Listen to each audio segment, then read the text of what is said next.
Okay, it's actually recording right now. Okay. Yeah.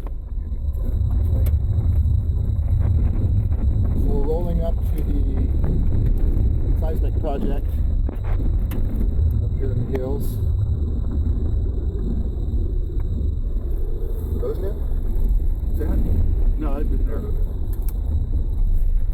Are we going to be going by the mine? That'll be on our right. We can go to the mine if you want. Looking at you.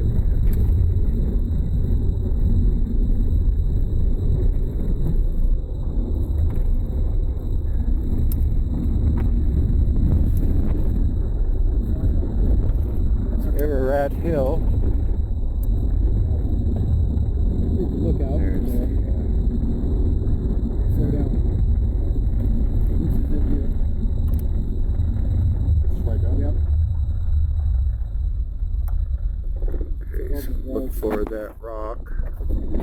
True marker rock.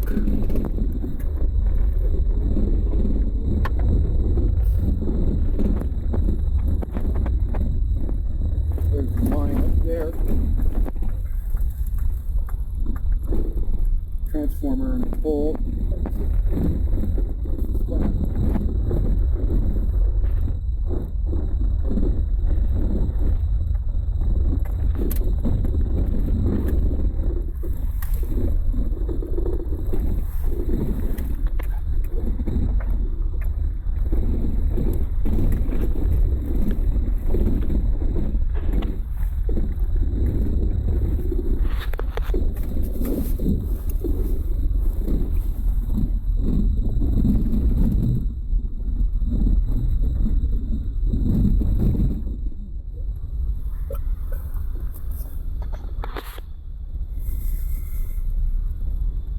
So it's with a single wire? Yeah, that's our line.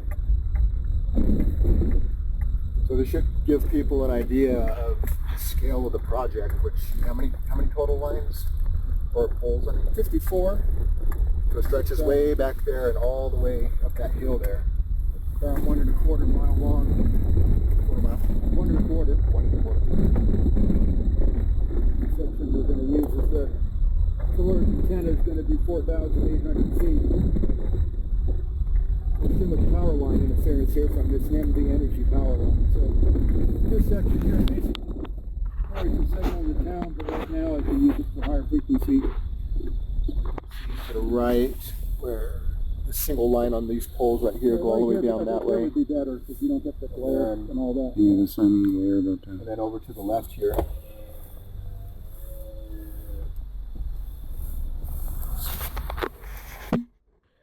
Comes up here, so 1.25 miles long. That's a pretty big project. Yeah. Should I roll this way a little bit, or? No, that's too treacherous. Let's go up to the mine anyway. So. Okay. The actual telephone trail is 2 or 3 spots. It's extremely severe.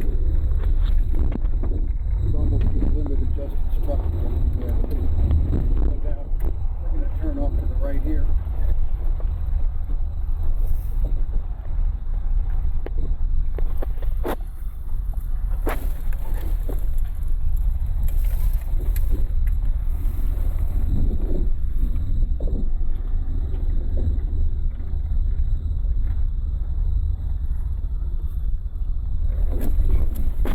Yep.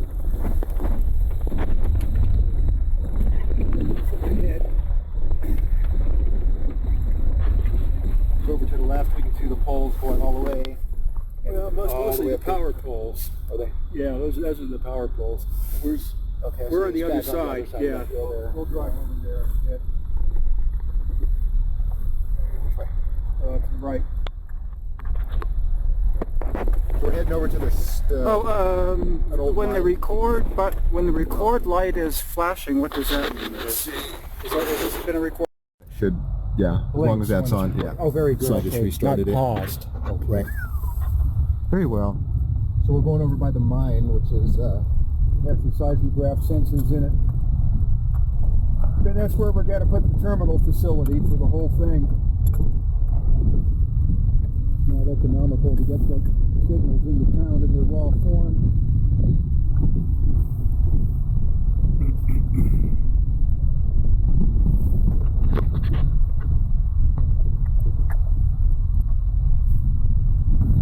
Lovely weather conditions. That's a good job. Subarus are made for. Now because his legacy is too low to the ground. Outback's a little higher. Yeah.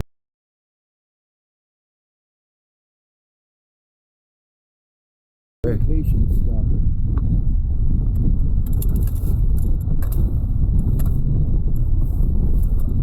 Justin's pretty adamant about that.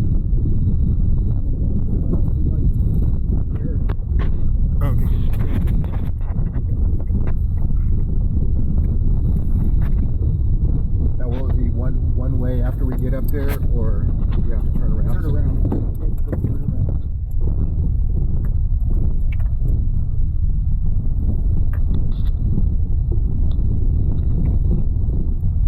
Gave the civil engineer guy a tour of this whole thing in the pouring rainstorm.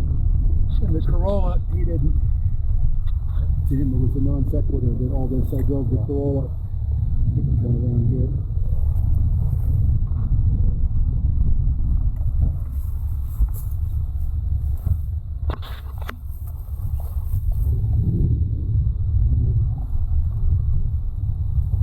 So I don't know how you're going to deal with the editing on location and stuff, but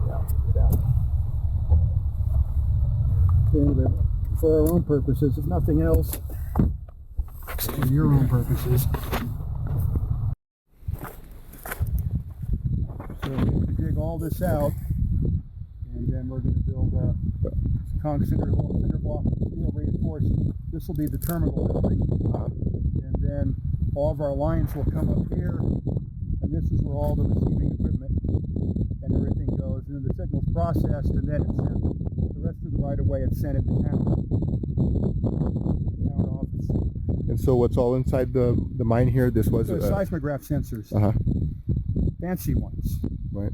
some of the fanciest ones I've ever seen. So because it's analog, nobody wants it anymore. So that'll be one piece of the overall data. Yeah. To correlate. Yeah, three axes. There's three sensors, X, Y, and Z. So you can actually get a three coordinate view of the seismic activity. So that's going to go into a bunch of special modulators and convert it into audio. So it comes out as an audio representation. So the four pieces of data with the solar flux above and below ground signals, and then the mechanical. Yeah, the mechanical. And this is basically the mechanical part of the data. Yeah. Mechanical end, and then there's the ionosphere, and then there's the crust of the earth, or whatever is underneath our feet. Physical mass of the earth. This is the first time you've been up here, Stephen? Yeah, we were here yesterday, right? Yeah. About 3 o'clock, between 2 and 3:30, and then we went all the way to the other end, which we'll see, and yeah, had a good tour. Fascinating. I'm glad to be here. And this takes it up to a whole new level, the VLF monitoring.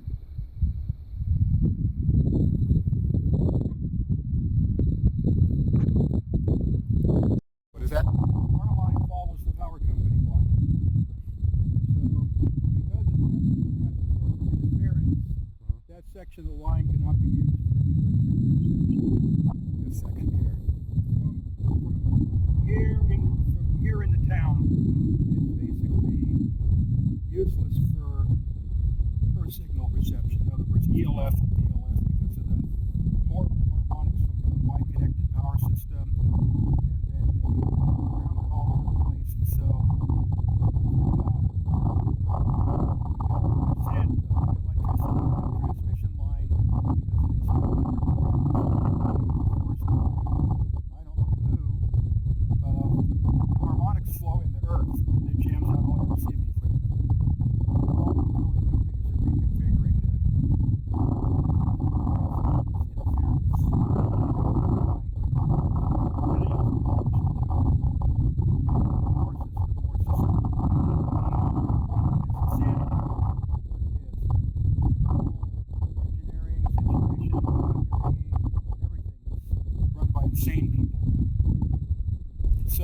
So You have to what- go so from the what we're lines gonna do up and down. The antenna's going to end over there, away from this power line. See where, you're probably going to get the video, but you can see where the poles keep going up to the shack along that road there. See, there's a straight trail that keeps going out, and then it hits that ridge before the bigger one in the back. You see what I'm talking about? So that part will be the antenna, and then down there in that pit, because that's a good place to ground, because you can't really ground here. This is installed fused volcanic ash. It's no good for grounding. You have to drill.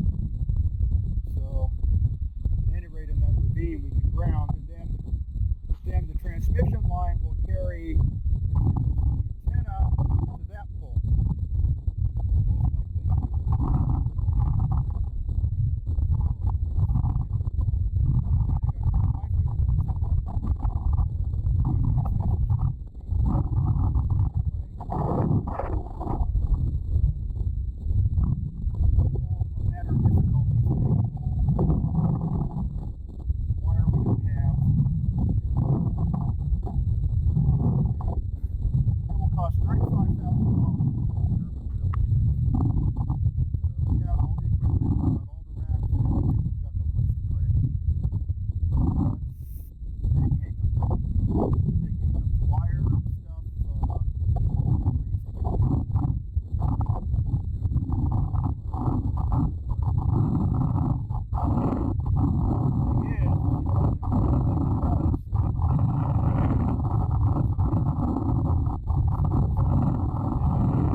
Basically, that's what's going on here. So we're not thinking about this. That's what has to be done to make it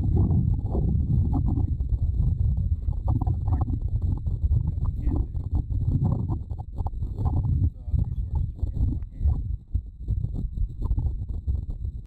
Okay, it's going.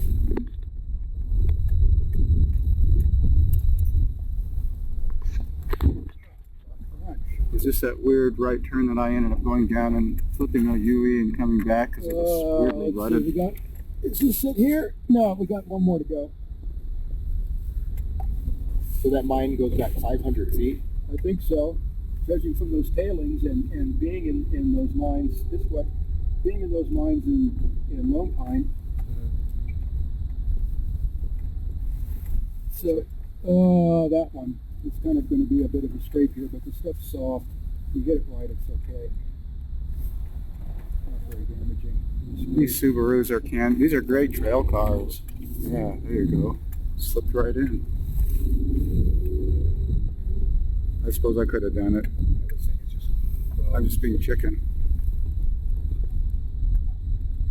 I'm familiar with my little back roads in Inyo County, but not quite here yet. Yeah, that big rainstorm made this a lot worse. It used to be a very casual drive, but now it's rough. Oh, that ruined every place. Yeah. So we think that way. And then so we might want to sit up here at the top, and then you can I can describe what we're looking at. We have kind of an overview. We get the right visibility. So it's possible to put a antenna actually inside the mine? Yeah, I don't know exactly. The device that Steve has stops working inside the mine, which is understandable. Okay, right here. You can see. Yeah, Yeah, maybe a little farther ahead. So the question is how to couple into what electrical fields are flowing in the rock. They're low impedance. So it's probably going to have to be some kind of coil or capacitive coupling to the walls of the mine. Just kind of don't know until we start experimenting. But that's what the terminal building's for. Catch that one. Snacked at the same place that we snacked back there, but the stuff's so soft.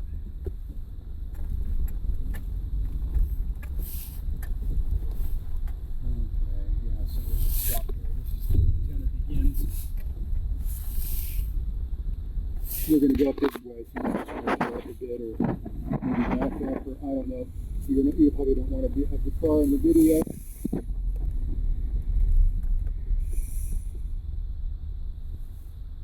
So this is the whole strip. Yeah. So let's go outside where we can kind of get a better picture.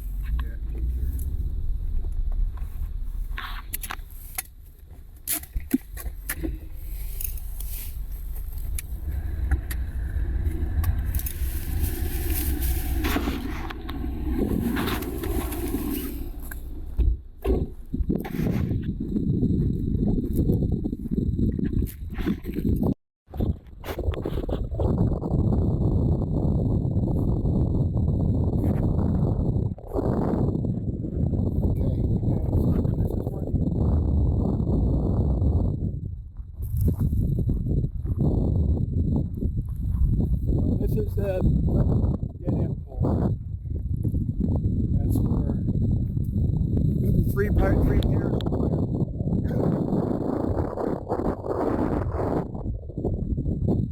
So that's going to make up our experimental array. This is where those lines terminate. The line driving filtering equipment and sends it back to the terminal building. So that will be our off this one.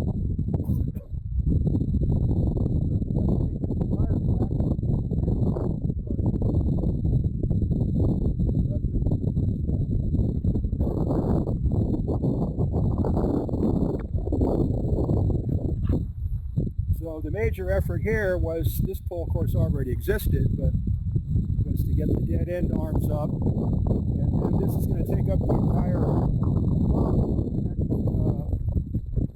20 poles. So the load for all the guy wire in, we have to put in the stub guide because people drive up and down here. We can't put a guy wire in the middle of the road. So put a stub in and then an anchor. This is something we dug up from a torn down telephone line, and this is the, you've seen in some of the videos, all the smashed poles we found where the Hoon trucks, ran over the poles and ripped the wires apart. We cleaned up the whole mess. So we get these pieces of poles, and this was a butt we dug out of the ground. That's a full 5-foot butt on there, because there's a lot of force. Windstorm. So this is the final load point. Once the wires are all tensioned and everything pulls forward to its position, and the guy wires back forward, that's the mechanical end. So later there'll be a set of cross arms going here, and this will take it back to the terminal building.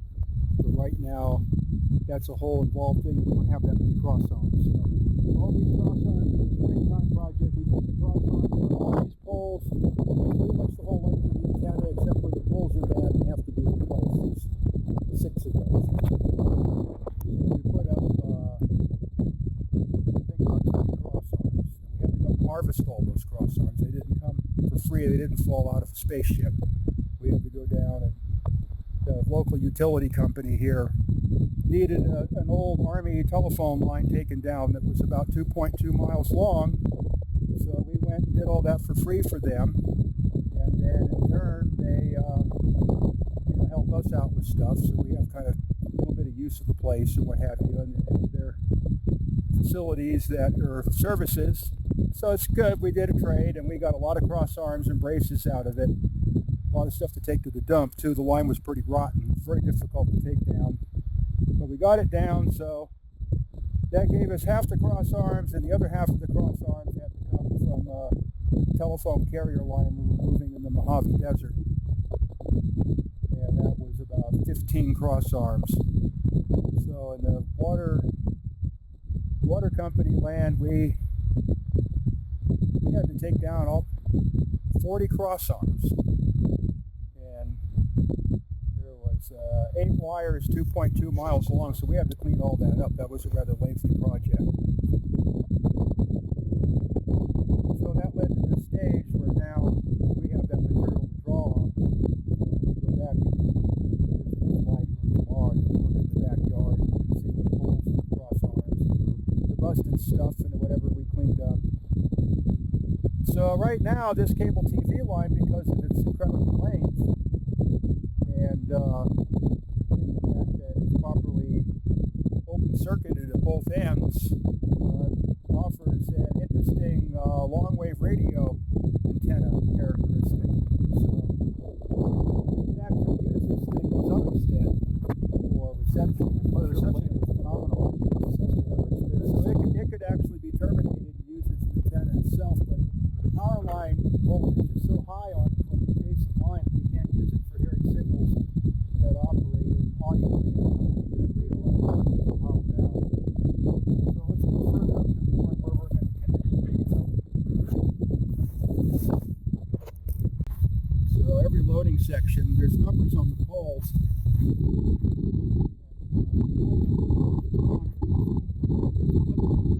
Each one of these numbers is a point where the array taps into the earth to draw the signals out of the earth. So in this type of condition, we have to hire a well driller to put something between 30 and 100 feet down to get, it's got to be less than 300 ohms, absolute value impedance. Either capacitive or conductive, it's got to be 300 ohms. So that's another $10,000 for all the loading sections. So we're kind of stuck on that one. So all we can do, one of the reasons for dead ending, a number of reasons for dead ending here was the maximum shielding, the fact that it's down low, and there's probably underground water here, and we're going to use the bushes as conductances and drive an array of ground rods out there, and then bring the lead in, and then that will be the first ground to start with. And then we could get an idea from that ground what's deeper down in here, and then we can determine how deep the well's got to be.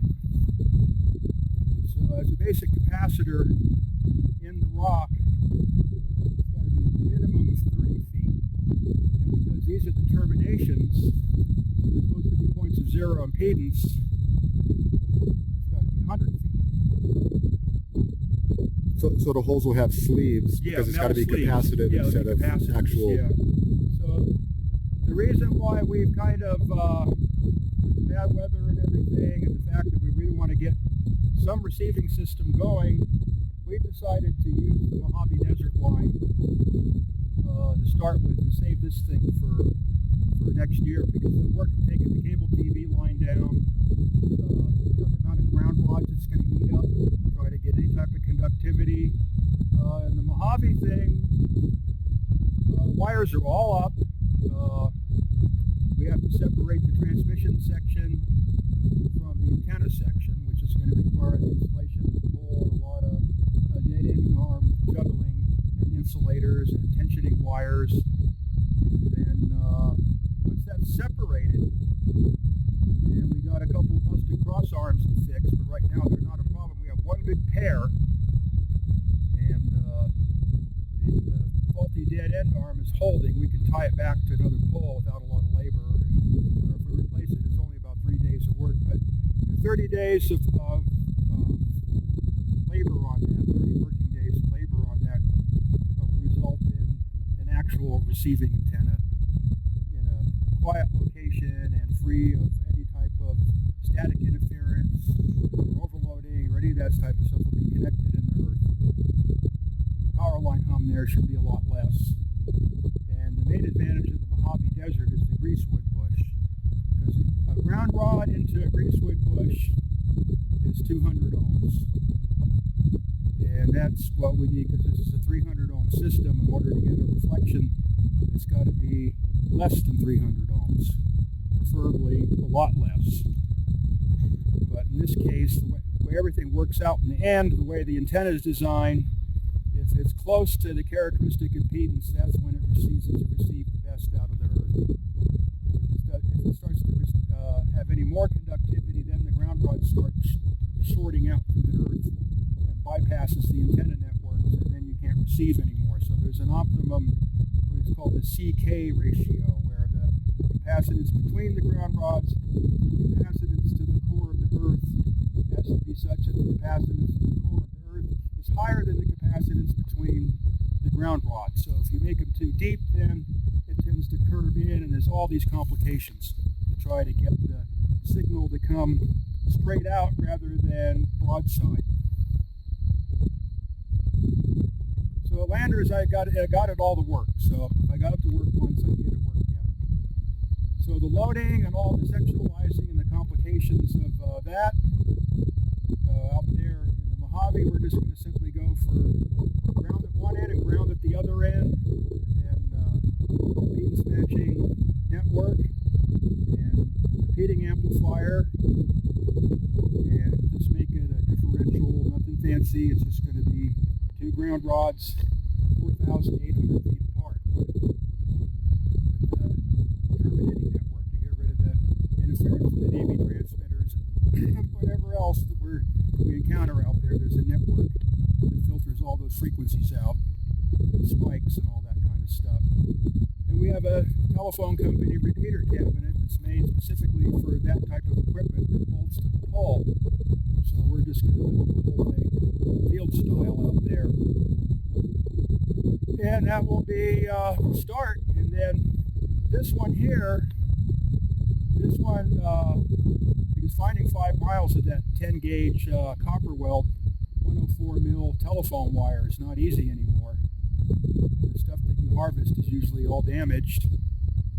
So we have 5 miles of field telephone wire, which will work. We have all the insulators pretty much now, and the pins is going to be, I think, 210 glass insulators and insulator pins that are going to be required for this. We still got to put up 5 more poles, maybe 4, and put cross arms on them. So when this thing goes together, because it's fresh, it's going to be sectionalized. So this structure here is where the actual mathematical analysis and the experimentation of the type of wave that I'm after is going to be worked out. This is going to be kind of like the proving ground. And then once that's worked out, I'll start with the Landers configuration and then expand out from that. I have to build all the networks. Unfortunately, one of the people that so-called showed up to help me at Landers stole the notebooks. So the complication is now is I have to reinvent the networks, because the looting fest there, all the people that were supposed to help me and all my friends, it was just a big, I'll use the words because it's just not here, but there's a name for it. So tomorrow I'll show you because I'm in the mathematical study of the networks now, I'll show you some basic networks and the space and counter space, and then those networks will be combined, and everywhere there's a network, there'll be one of these loading sections, and that network will refract the earth signals into the wire lines and then deliver it to the terminal equipment. So that network and sectionalizing, phase velocity measurements, all that type of stuff. But this structure here, the whole thing can be analyzed and then mathematically defined, and then that's the final design. That's the overall plan we got. So basically, weather and disasters and other constant complications and lags and frustrations and lacks of money, we complete the Mojave one by probably the wave with the sewer line being broken and the truck in the shop and all that type of stuff. I don't know if we can get to it, but probably by the end of January. And then when the warmer weather comes back around again, then we're going to come out. We got to take this cable TV line down, and then we got to figure out how we're going to get all this field telephone wire in here. Here, the basic wire structure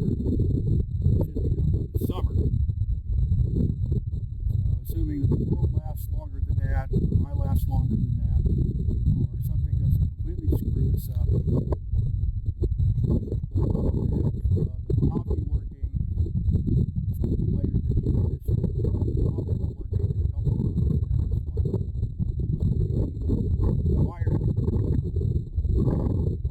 summer, and then maybe by next winter, and this one we can start trying to get something up. So it's a slow process. Can't work on it all the time because the money runs out, and then the weather gets really bad. And like I said,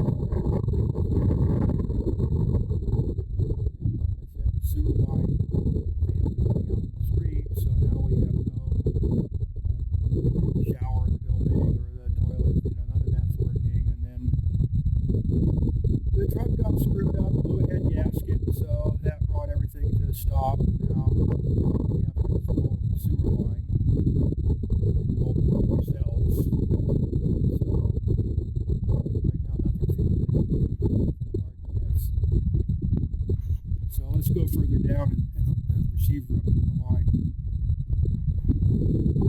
Going. Okay, it'll be kind of rock and roll. So this will be the first rock and roll here. I've already worn it down pretty good coming through with the car, and then I can see Justin's been out here in the truck, so smashing those things back down in. They're pretty soft.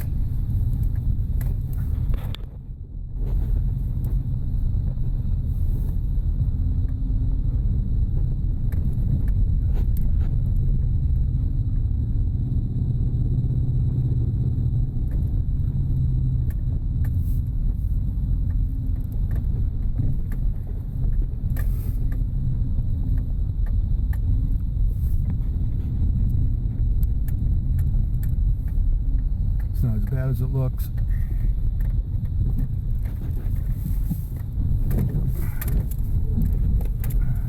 Kind of wrenches your gut though. It was just the easier one. It's the more gnarly one. Okay, here, back up a bit, back up a bit. You can smell that sage pretty good, huh? Yeah.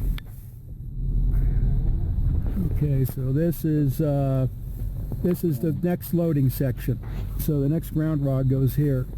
So there'll be a network here and a grounding system. So this is number 0 is the terminal, and then this one is the first mid-span. So this four is poles later. yeah, section number 1. So like an old silver mine or something. Oh, it's just all this place is mines. That's what Central Nevada is. It's just one big mine. And also the one in the Elko. Okay, and I think pole 34 is the one. Maybe it was this one. Where we grounded to.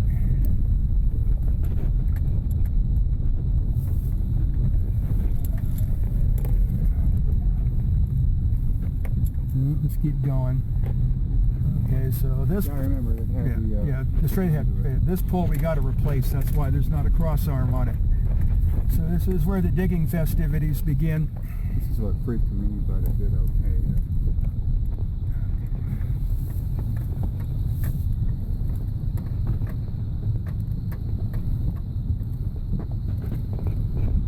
Okay, so slow down here and stop. Okay, so this is another loading section, but as you can see, the pole is rotten and aged, and it's been spliced stub, and it's too low. The wires are supposed to be, we're trying to keep everything at least 16 feet above the ground, and this is way too low because it's down in this pit. So we have to put a 30-foot pole in here. That was shown on the website, putting the pole on the pickup truck. So somehow by ourselves we got to get that pole in here. We got to dig all this out, and then we'll probably come down with the truck from up there and back in, and then do some kind of primitive technique like how the pyramids were allegedly built to get the thing in the air. But we seem to be good at that. That's actually part of the fun.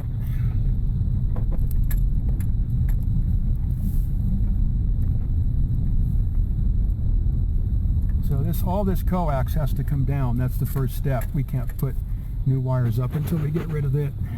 Now, why would the coax be going out into the middle of nowhere? No, it's going to the TV antenna on the top of the hill. That shack up there. We've already removed the section between there and the next ridge. Okay, I think, no, this isn't the ground. That's 33. Remember right, it was 34. So I'm really anxious for the day to see glass insulators all the way across those arms and wires in the air. But so much in the way. Crunch. It's busted here. Oh, okay. Well, that's interesting. So we don't even have continuity. Oh, but the messenger, we got the messenger. Okay, yeah, the messenger goes through, but the coax doesn't. Yeah, no, it's going through the messenger.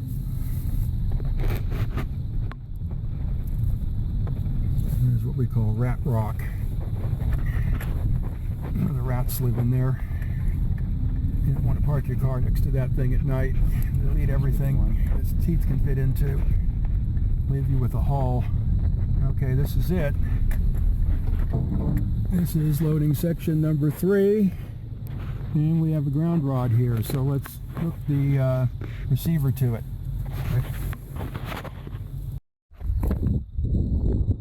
Okay. Well, you want to describe where we're at and what this is? Okay, well, Comment on the... we're towards the end of the coax, so we ended it up on the top there with the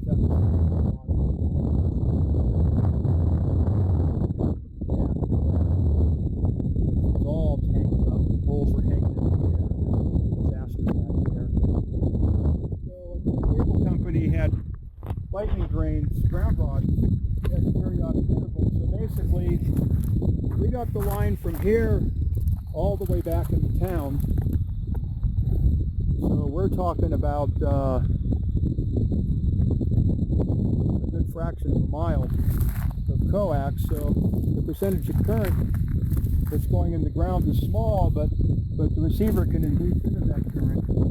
So the current flowing into the earth and the potential on the coax through that ground rod generates a magnetic field, and then the magnetic coil inside the receiver will couple it into the receiving system. So it would be best if we had a line coming down and a real ground and an input transformer and the whole arrangement, and then the receiver would probably fly out of his hands.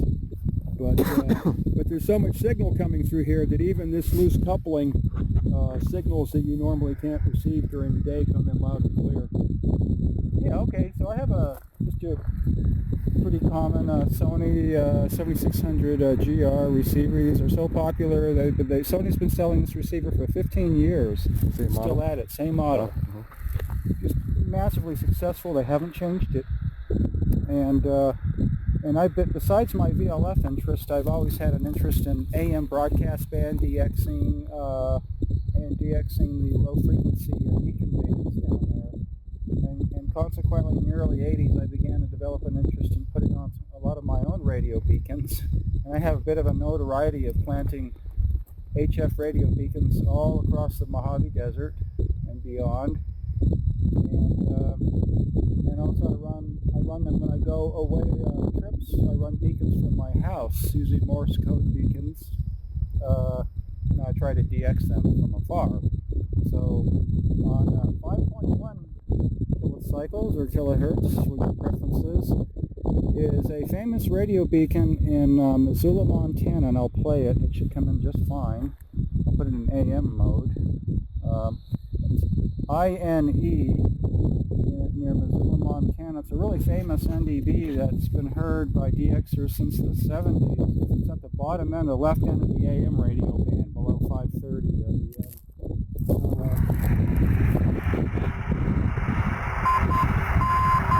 You can see it's doing this great.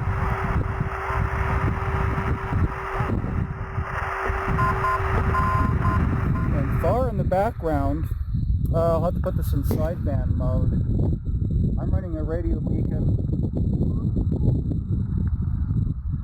sending the letter R. It's probably pretty faint. But it's not.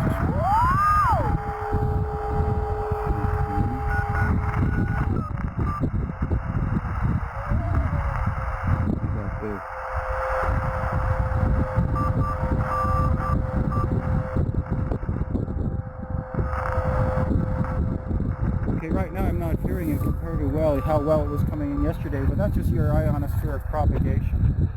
I'm also... Now this is what in the DXing world they call a beverage antenna. Now this is... The longer, multiple wavelengths, the better. It forms like an end-fed... they can be terminated or unterminated beverages. And I've usually rolling out my own wires in the desert a couple thousand feet at times. I've sort of done my own mini beverage work, DXing, and I lived in Hawaii for 6 months in the 80s and knew a famous radio DXer there that had a whole web of mini beverages out. But this is very much a very long one comparatively. And the reception on HF is astounding too. So I'm going to tap in and see if I can pull in some of the famous beacons in the desert out there. The signal levels aren't very strong on this. This is probably just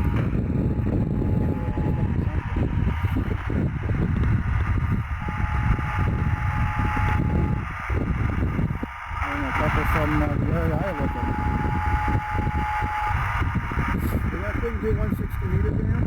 Yeah, Let's see what we can hear on there.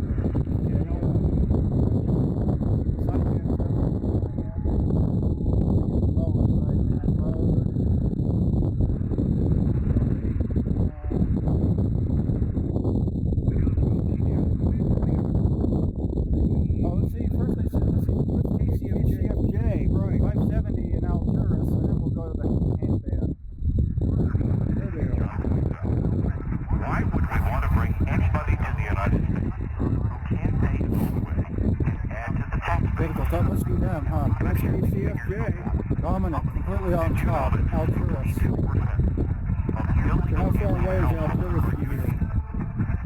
Broadcasting the subject of the week. Is that an AM station? How far is it from here to Alturas? Oh, how far is it? Yeah. And I'll go to the ham band, we'll scan through it and see if there's any Q subs. So was that station AM or FM? AM. AM station. They have the, what's unique about that station is there's nobody else on that frequency. So when you want to do a range experiment, you're not fighting a whole bunch of different signals and getting an indefinite reality. You know where this station's at, and there's no other stations on the air to interfere with it. And that's very rare on the AM broadcast band anymore. So that's what makes that a preferable station to find on the radio. Now, Alturas has got to be several hundred miles away from here. So we're 10 times out of the range the FCC is designated for that station. Solid. Of course, that little skyway skip now, as the sun gets low, the propagation is coming on a spheric skip, which helps. The problem is we're kind of out here at the wrong time of day. It would be interesting to be here at high noon. Although in the winter there's vestigial daytime skip on the broadcast band, so sometimes you have to wait till midsummer and then you get the thunderstorm static. So I go down, nothing on 160 but you go down to the... Let's try 40 meters. I'm going to stop this and restart it. 40, that's let's just broadcast band in a mod. Okay. On 520.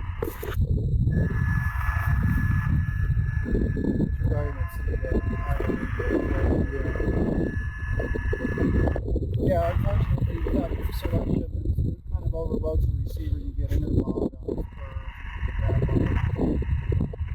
Now there's some Coast Guard teletypes. Yeah, there's a 586 DX station coming in, so that sends ready or something like that. What is that called? Navtex. Navtex.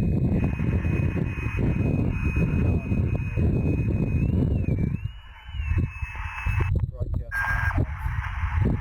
Anyway, it's a most impressive antenna. What about some of your HF beacons? Yeah, I'm going to punch up the 1 watt that we were hearing in the shop. It's on memory. Okay.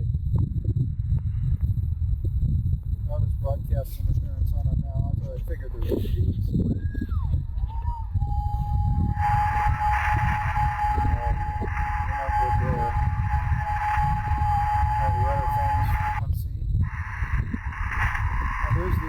Here's the buzzer line. Okay.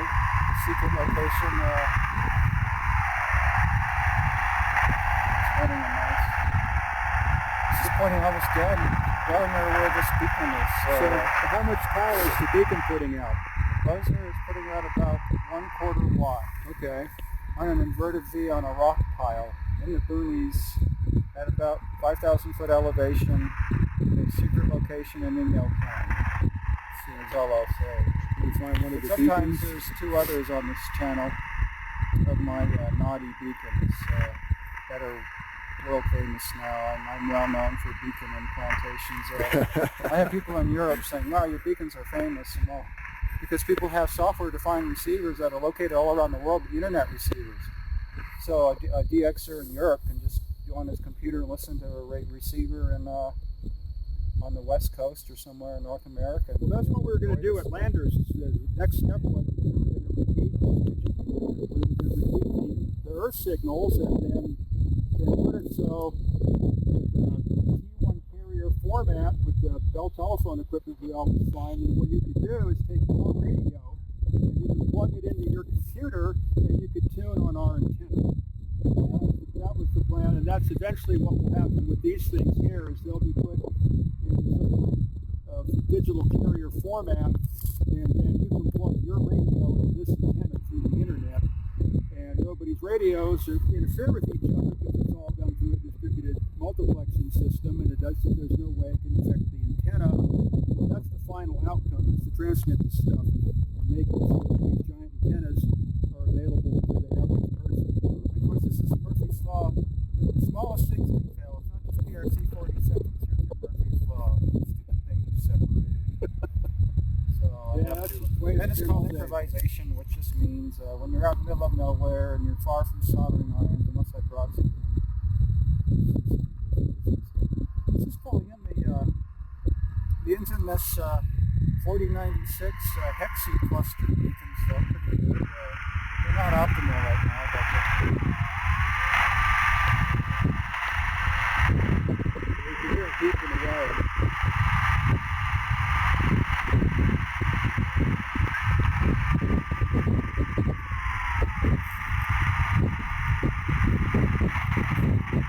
you can hear the lightning storm static's a little up today. The crashing sound is far-off lightning storms, probably from the front coming in. But anyway, that's pretty good. Most impressively, though, I'm finding it does really good on. Well, let's scan through one other thing. LF section. Let's go to. There's a beacon in Fresno, California. On 344 Fresno.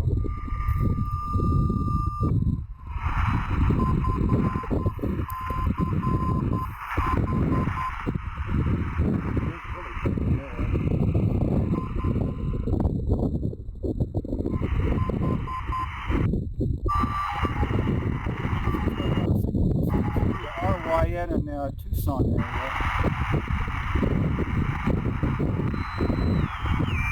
The problem is broadcast band spurious reception on the long wave because of no good selection. Oh, and here's all these. Most of these are turning off next year, but these are differential GPS long beacons designed to hear them.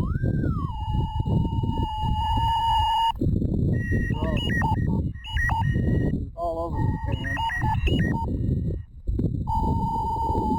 What these things do is they allow a GPS receiver. You've probably seen those Tremble models that have a long shaft and then the domes on the top. The shaft is the LF antenna. It receives one of these beacons. The beacon corrects the error on the GPS and you get like centimeter accuracy. So about 20 years ago they stuck on all these GPS beacons. However, modern microwave technology is obsoleting these beacons, which replaced all the marine lighthouse beacons in the old days. Now they're going to turn all these off, so there's going to be an empty dial in the middle of the long wave band for listening to exotic signals from far away. Yeah, when I was a child doing this stuff, it used to be that every frequency on all the bands was occupied. It was a totally fantastic environment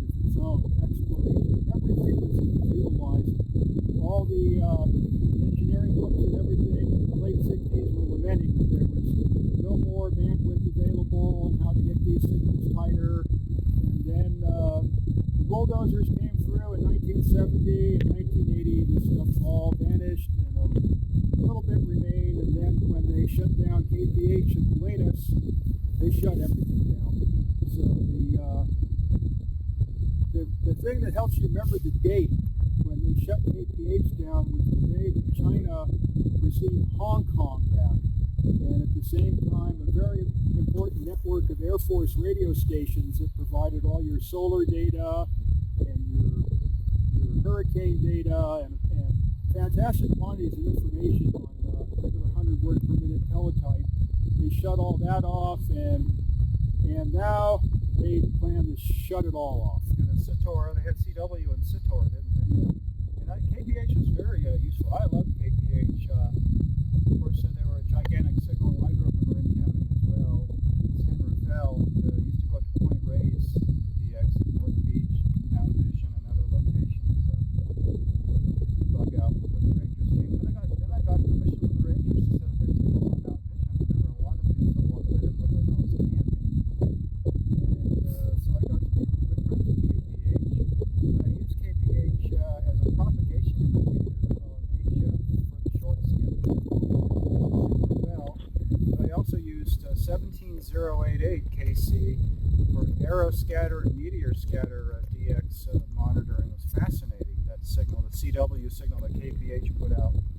And their 426 medium frequency signal was loud and clear in Hawaii. I mean, Eric says it was beamed that way, and I used to just be in awe with her 10 kW signal. Is that what it was? So it was one time it was 50 kW, and it was considered probably the best sounding and loudest signal in the Pacific in that band. Oh yeah, and then most of the broadcast stations on the West Coast were not as strong as KPH at times in Hawaii, so it was really amazing, really effective global signal in the Pacific. So it was an old friend of mine too. So you want to go down further down the line where we still got some light? Okay, just a little bit. Yeah, it's amazing. The day that you want to show somebody something.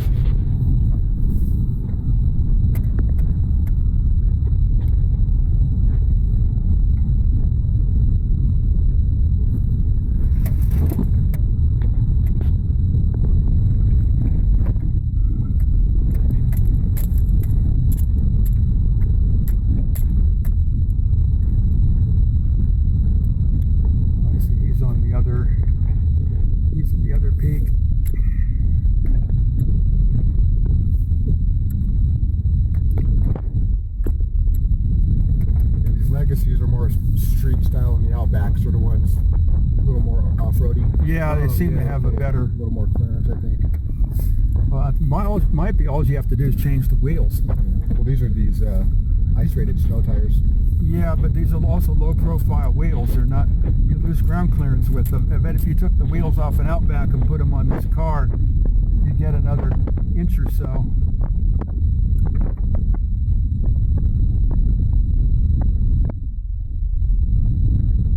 That's what I do in the Corolla.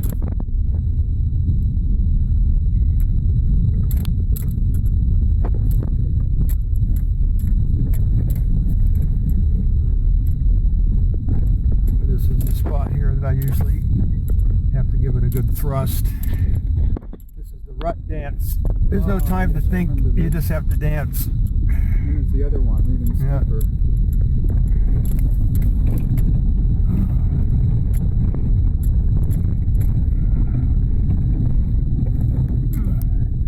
Usually straddle the ditch, but sometimes it's hard to get control any of it.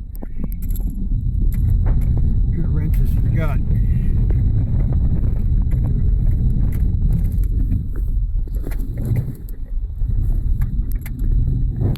Wrench.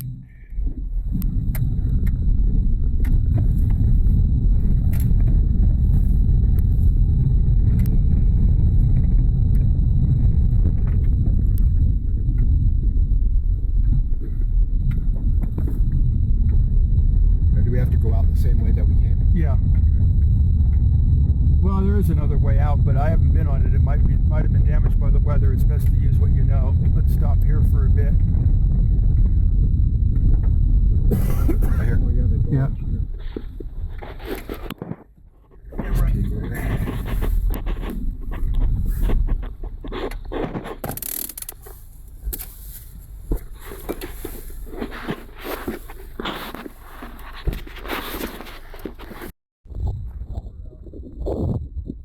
Okay. So this is the second dead end, Uh-huh. and then because the line makes a bend here, so the strain will be from pole 26 to this one is 45, and that'll be taken up here. And then we change direction, and then we have to go down here. So we're gonna have to walk this one. To this We're pole. gonna have to walk down there. Just to that pole right there? What's that? Just to that pole? Well, I want to show what we're going to do down here. So Okay. we start with the new section of line here.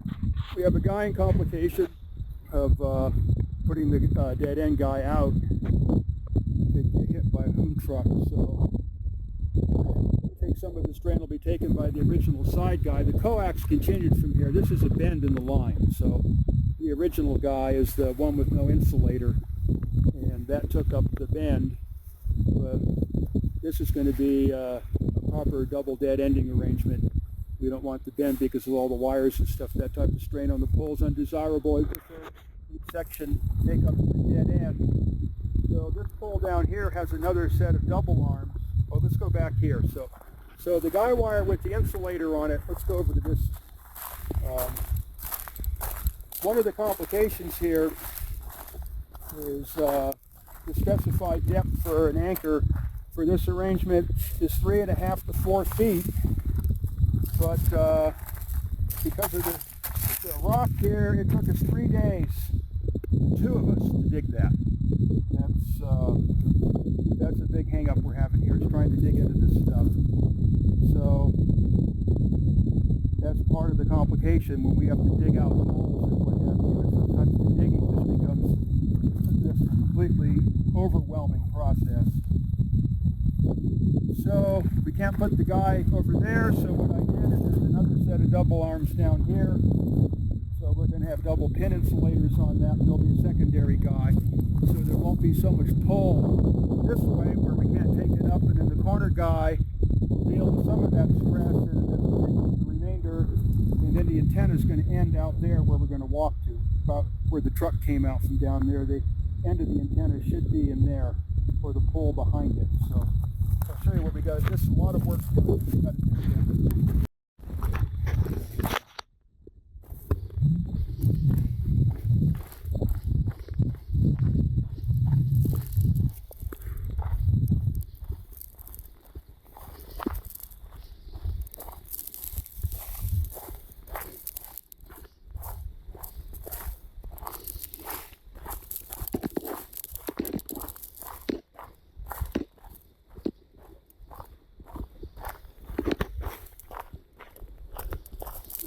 Our stub guy is going to go. So there'll be a short pole, probably about 6 feet out of the ground, so that somebody drives through here, they don't hit the guy wire. And then this is a double arm arrangement, so some of the load will be taken up by this guy to take the load off the one up at the top. You can see back there to kind of get an idea of how we're following along here. So then after that point, as the pictures showed on the website, everything from here back to the shack is wreckage. So we had to pull all the coax down here. Most of the poles were rotten, some of them were hanging in the air on the cable.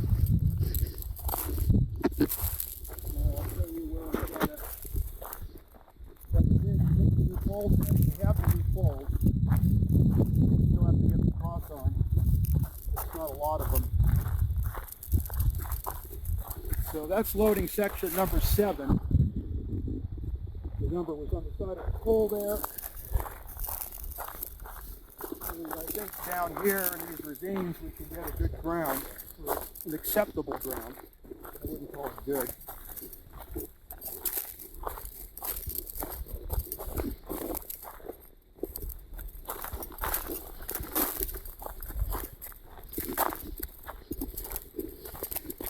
rabbit food.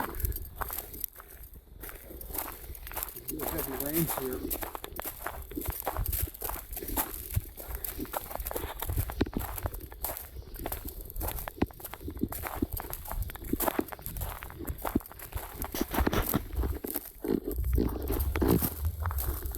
So here's one of the locations where we have to replace the pole.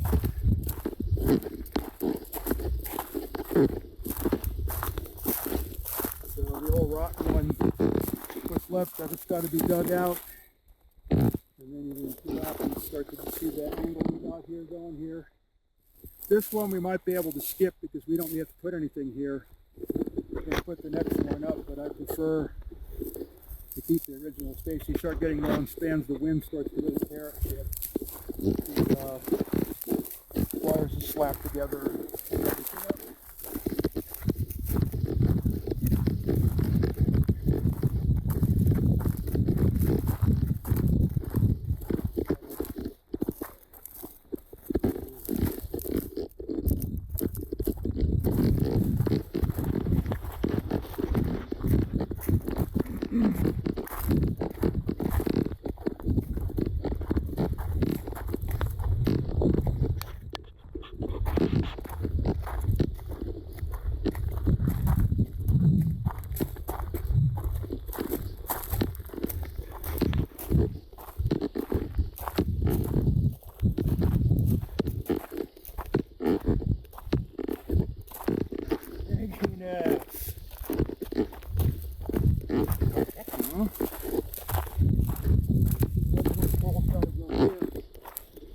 There's the marker.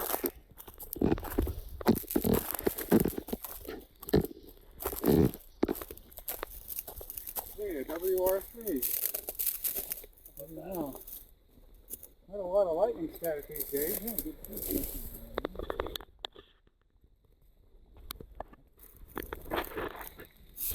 Cool. Okay, what is that again? Radio DX So, on the mountain. this pole here will be the next one to go in. Dig out the rotten stump. And you can see the marker down there for the next one. And that's most likely where the antenna will end. Possibly the pole beyond. I have to refer to the notes to get the actual end pole. And then from that point on, then the signals will be taken to the shack. And then once the shack is, we'll go up there and take a look at the situation. Then the initial terminal equipment can get mounted in there. But we'll be so far away from the seismograph that we won't be able to do anything with that. So we can't use the same poles to carry the antenna and transmission lines. So, but that's all we got right now. So when we get this thing finally picking up signals out of the ground, that's where their signal receivers and the loudspeakers are going to go. So that shack has been totally rebuilt, right? Oh, no. It's it's not. Okay. It's not even real. It's just an enclosure of the Vandals almost thoroughly destroyed it before we could take over this right away. So the thing was ready to blow away in the wind as a wood pile. So right now it's all closed back up and has some approximation of a roof and solid, and then a door will need to be put in, and then the mess inside is beyond description. That'll have to be shoveled out. I think there's probably 40 pounds of rat shit in there. Easy. So that's always wonderful stuff to handle. Kills some people to breed the dust. Mm-hmm. So that also comes Haunt the out. virus. And there's all kinds of lovely graffiti, real. Right. I got pictures of that. Genuine truck stop art forms. Right. Right. I never posted those online, but I got them. Well, when the people in the government office, the lady in the government office got the report on the condition that they saw those, oh, it was funny. But at any rate, that's the lineup. So I guess we might as well go up to the shack and look at the end of the line, pole number 54. And then see the cable TV antenna we inherited, which is going to turn into a real interesting UHF beacon.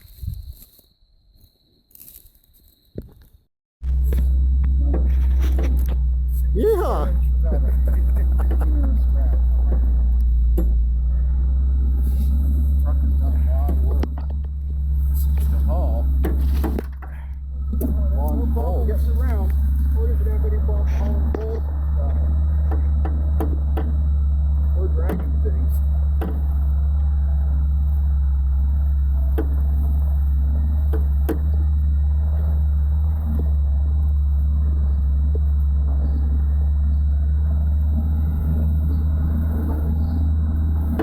A little more clearance in my car.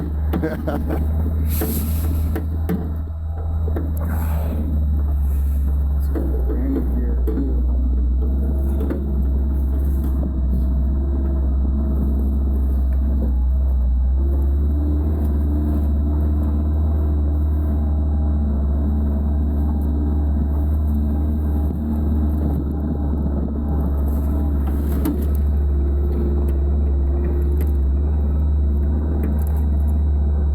I hope that tailgate's locked.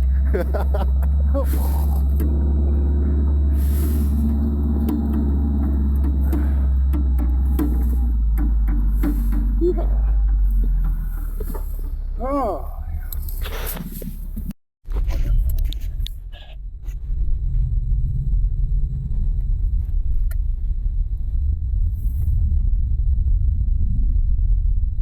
I think that thing looks like a seed, or is it no? Let's see. Oh, it was. Okay, there we go.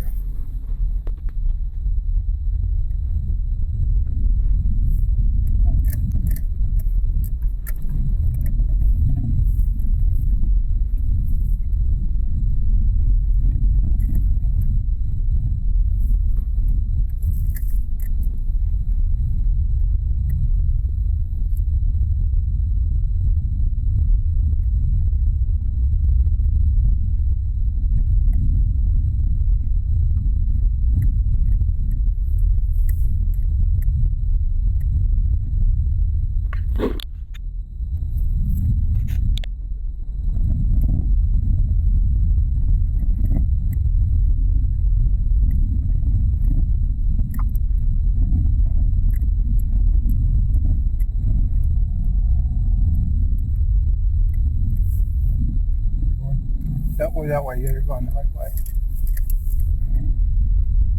Can't see it till you get to the top.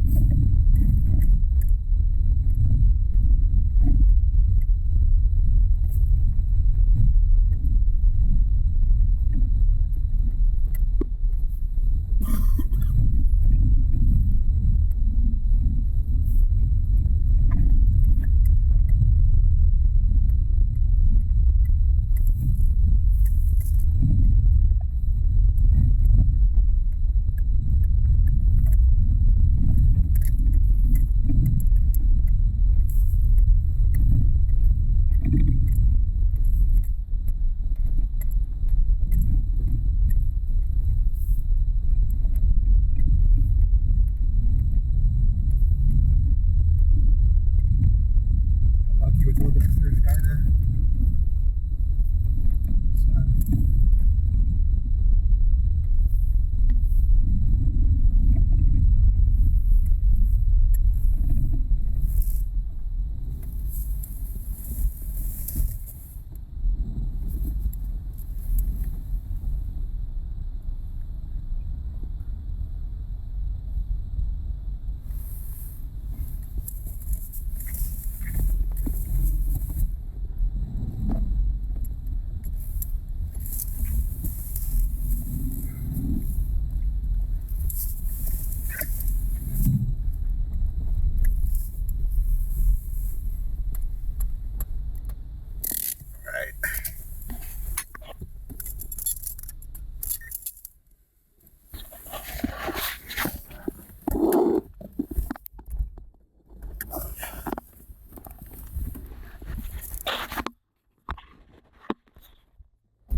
Yeah.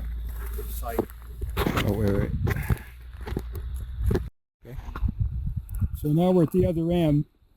So the antenna will end down there, and that nearest ravine where that one pole is standing, and then as you can see, there's some missing poles we'll have to put up to get the line up to the shack, and then that'll to here.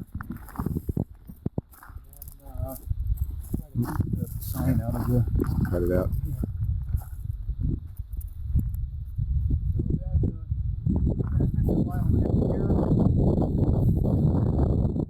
Her signals, we won't be able to get the seismic graph. I don't know if you can get the mine in there without the other stuff. And you can see on the side of that mountain there, the road that leads up to, that's where the mine is. So that's eventually where the terminal building is going to go.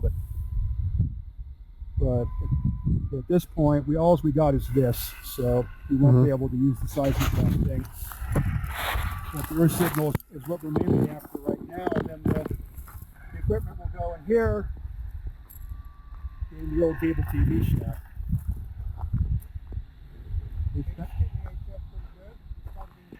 Yeah. Well, there's no ground into this. This stuff is, you know, that ground is probably 25,000 ohms.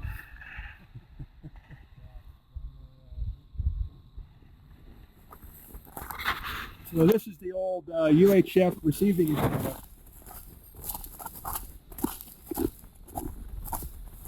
And there were other ones further down. So this thing is almost the art form of cob. You couldn't really dig holes for acres. You filled refrigerators with rocks, and you can see how far they went down before they gave up. Trying to dig into this stuff is virtually impossible. So the plan is we have this fantastic antenna beaming out to infinity. Is to put a ham radio beacon on it, like the beacons that Steve has. Except this one will be licensed and will be quite powerful. And then quite possibly that this could be used as the exit for the earth signals. So we could get a frequency from the FCC and then transmit the earth signals out from here to some other radio relay site where they can be picked up and then put into the communication system. So there's that possibility. That's one good thing about being up on this Good wideband FM audio would be wonderful.